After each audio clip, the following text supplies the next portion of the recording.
sportski centar pruža jedinstvene uslove za ovakve jedne evente, ovakve sportske događaje,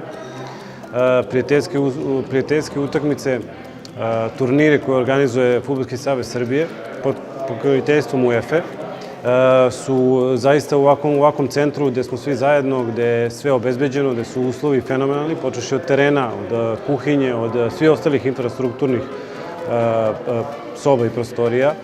Jedinstveni su možda na ovom delu Evrope, u Balkanu. Proveo sam 12 godina u inostranstvu, što kao igrač, što kao trener i više.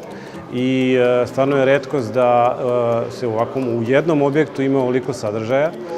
Mislim da su fenomenalni pre svega za pripremu sportista, fudbalera pre svega, zato što ima dosta terena, ima teren sa veštačkom travom koji pruža opet mogućnosti za treniranje u nekim hladnijim uslovima. Tako da bih toplo preporučio svima, ako nisu bili da dođu, oni koji su bili, ja znam da se rado vraćaju ovde.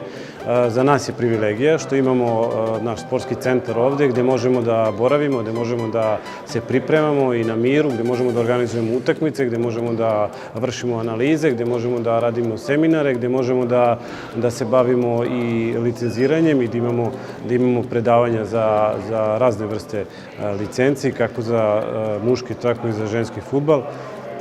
Tako da je uvek zgodno i lako kada imate ovako jedan objekat koji vam je tu blizu i koji vam je uvek na usluzi.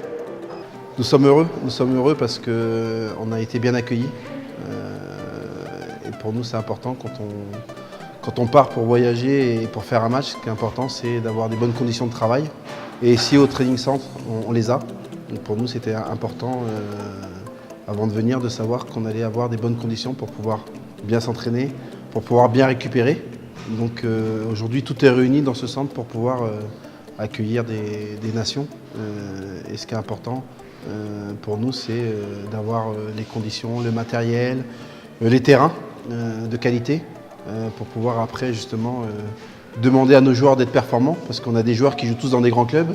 Les joueurs jouent au PSG, Arsenal, Dortmund, Marseille. Donc il est important qu'on leur donne les mêmes conditions qu'ils ont en club quand ils viennent en sélection.